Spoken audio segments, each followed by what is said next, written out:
Ayan po mga kapita, isa kong magandang oras ko sa lahat. Welcome po sa aking channel. Nako po, sumablay po mga kapita yung pangalawang testigo po ng prosecution po, mga kapita, dito ho sa grave threat.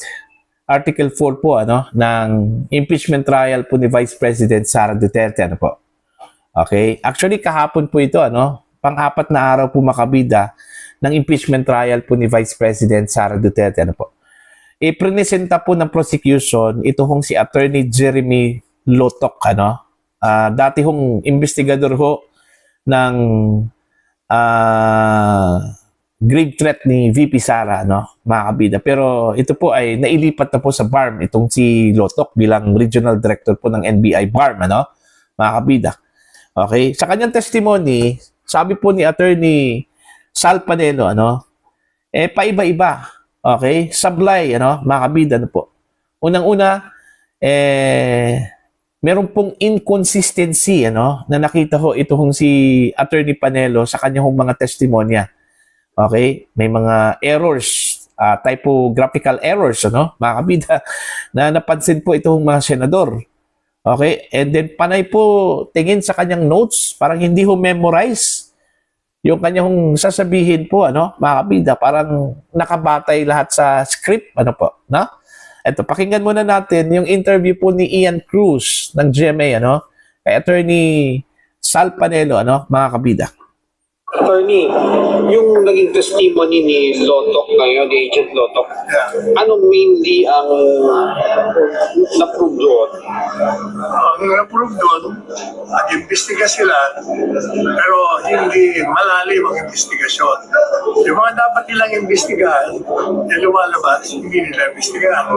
Pangalawa, yung sila nag-determine na kung may crime nga o hindi, kasi paiba-iba sagot, di ba? Pinupunto ng isang senator, conditional, wala mo saging absolute. Ano ba talaga? Ang gulo ninyo. Parang gano'n, kung hindi sila consistent. Pero when you say hindi malalim, may na-prove hindi lang malalim. Is that what you're saying? Wala silang na-prove kasi, di ba, iniimbestiga nila supposedly Yung threat. yung threat. Pero sa threat na yun, ang importante dun yung assassin doon nga sila nagko-concentrate. Hindi nila na-probahan yun. Nung hindi nila na-probahan, binabago nila ang kanilang naratibo. Hindi, kasi may patla, seryoso, galit siya. Kaya naniniwala kami talagang totoo ginawa niya yun. Lalo pa vice presidente siya. Hindi naman yun ang pinag-uusapan. Importante doon, kaya na sinabi ko na, yung circumstances kasi na ino-operate siya pagkatapos may tangka sa kanya, yun talaga nag-trigger ng galit Kumbaga, nung malaman niya, ito lang papatay na ko itong mga ito. Parang tinakot niya rin, pag pinatay niyo ako, patay ko rin kayo. Hindi naman crime yung gano'n. Kaya galit na galit siya. Yun talagang galit hindi sa akin. Pero definitely, walang assassin. Kung meron yun, na-investigaran nila. Salamat. Ayun po. Doon pa lang sa investigasyon po ng NBI, sa pamumuno po ni Attorney Lotok, patungkol ho sa assassin, failure po sila doon. Actually, inamin po yun, ni Attorney Lotok sa hearing po kahapon, na failure po sila doon ho sa pag-identify sa assassin po, mga kabida. Kaya, nag-shift po sila doon ho sa kanilang narrative, doon ho sa conclusion nila na talagang meron talagang criminal intent, mga kabida, dahil unang-una vice presidente po siya Tapos sinabi po talaga niya na papatayin niya, itong si Pangulong Marcos, si First Lady Lisa Marcos, at saka si dating House Speaker Martin Romualdez, mga kabida. Sabi po ni Panelo, hindi naman po ang usapin doon patungkol sa kanyang sinabi. Ang usapin doon, kung meron bang kinontak na assassin ito hong si Sara Duterte. Although sinabi po ni Sara Duterte doon sa video na meron po siyang kinausap, pero ang question kasi doon, kung totoong meron ba siyang kinausap. Okay? Kaya nga, sa previous video ko po, mga kabida, ang paniniwala ko po, na bluff lang po yun, ng Vice Presidente. Nung sinabi po niya, mga kabida, na meron po siyang kinausap. Kasi unang-una po, may threat po si Vice ano? May threat po sa kanyang buhay. Hindi lang po sa kanyang buhay, sa kanyang pamilya, no? Mga kabida. Kaya, yung sinabi po ni Attorney Panilo kanina na, tinatakot po si VP Sara, okay? Napapatayin po siya, no? Mga kabida. Tinakot din ni VP Sara na ito, pag meron pong mangyari sa akin, papatayin ko kayo o ipapatay ko kayo. Parang ganun ano? Tsaka pangalawa po, meron po akong nabasang article po ni Miss Malutikia, no? Mga kabida. Ang sabi po niya doon, kapag may banta ka o may balak kang patayin ang isang tao, hindi mo na kailangan pong isabi yon. Okay? Di ba?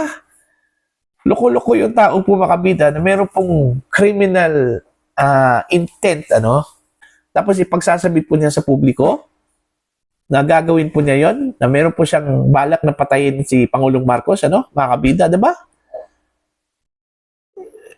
Inconsistent po Tsaka rare po yung ganung sitwasyon po, ano, mga kabida. Kung meron kang balak, huwag mong isabi yon in public. Di ba? The more na sasabihin mo yan in public, mga kabida, yung sinasabi yung balak, hindi yun totoo.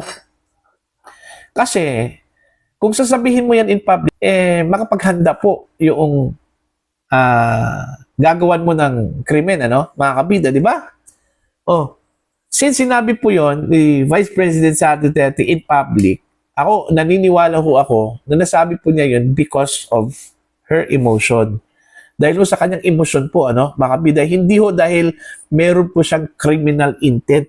Hindi po ako naniniwala doon sa sinabi po ni former Supreme Court Associate Justice Adolf Ascuna, ano, mga kabida, na na-establish daw ng prosecution doon sa unang witness po, ano, na kanilang isinalang, yung criminal intent po, ano, ni Vice President Sara Duterte na patayin itong tatlo. Okay? Kung meron pong criminal intent, unang-una, sana, hindi na po niya sinabi yun in public. Kasi alam po ng Vice Presidente, pag sasabihin po niya in public, sa kanya ang focus, di ba, mga kabida? Ang concentration na sa kanya po. Di ba? At saka pangalawa, ang importante doon sa kanya sinabi, yung sinasabi nilang grave threat daw, yung alleged assassin. Okay, dapat ma-establish yun. Dapat ma-identify yun. Ang kaso lang, hindi na-establish, hindi na-identify ng NBI, mga kabida, because wala assassin. Di ba? Wala assassin. Bluff lang po yun ng Vice Presidente, ano, mga kabida, na meron po siyang kinontak, pero actually, wala siyang kinontak. Paano yan maging krimen? Okay? Tsaka pangalo, conditional yun. Okay? Actually, magkaiba kasi yung conditional threat po, ano, ni VP Sara kaysa dun sa ibang conditional threat. Okay? Yung kay VP Sara, ang ginawa po niyang condition doon, yung kanyang buhay.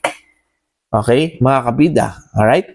So, malabo po na mangyayari po yon. Kasi buhay po niya yung kanyang ginawang condition doon Kung sakali man po, meron pong mangyari sa kanya, mapatay man po ang Vice Presidente, meron na po siyang kinausap na patayin daw itong tatlo. And do you think mangyayari po na mamatay itong si Sara Duterte, ano, mga kabida? Okay? Hindi po mangyayari yun.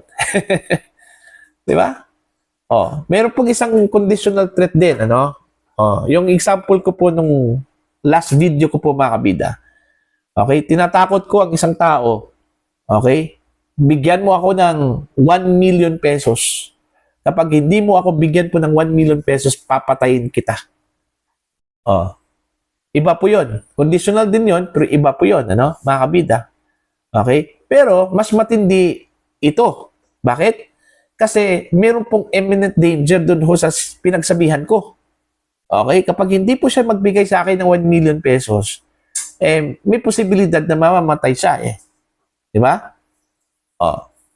Magkaiba po dun sa case po ni Sara Duterte kasi hanggat buhay pa po itong si Sara Duterte, wala mangyayari dun sa pinagsabihan po niya ng pagbabanta, ano, mga kabida. So, sa madaling salita, hanggat buhay pa po ang Vice Presidente, safe na safe po, ito hong si PBBM, First Lady, at saka ito hong si dating House Speaker Martin Romualdez. Alright? So, ang tanong kung doon ho sa pangalawang testigo po ng prosecution, mga kabida, na-establish ba nila yung criminal intent ng Vice Presidente at yung kanyang assassin? Wala.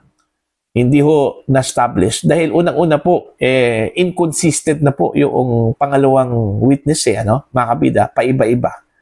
Okay, unang-una sabi niya conditional, pangalawa naging absolute, Ano ba talaga? Okay? Tapos ito pa. Kung talagang meron pong kaso, okay? Doon ho sa kanilang iniimbestigahan po na grave threat ni VP Sara, bakit ibinasura po ng DOJ yun, mga kabida. Diba? Tapos, sinabi po ni Attorney Lotok na doon ho sa kanilang investigasyon, na-establish po nila na meron po talagang grave threat. Okay? Ito hong si VP Sara doon ho sa tatlong mga personalidad, mga kabida. Bakit hindi po nila na-file ang kaso? Pagdating ho sa DOJ, bakit for investigation pa rin? Diba? Kasi wala hong na-establish. Kasi kung meron pong kaso, 2024 pa yun nangyari. Tapos, 2025, wala hong nakapag-file po ng kaso against Sara Duterte. Diba?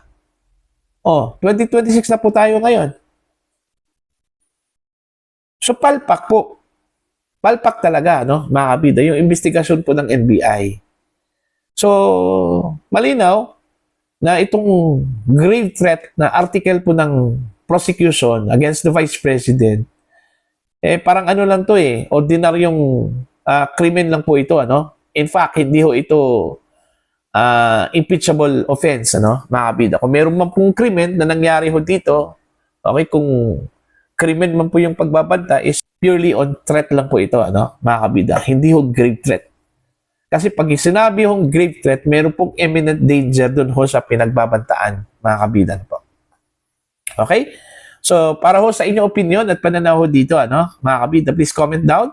Sa mga hindi pa po subscriber po sa iChannel, please subscribe. Just click the subscribe button. Click the notification bell, click all para updated po yung mga kabida sa aking mga uploads. Maraming salamat po sa inyo lahat.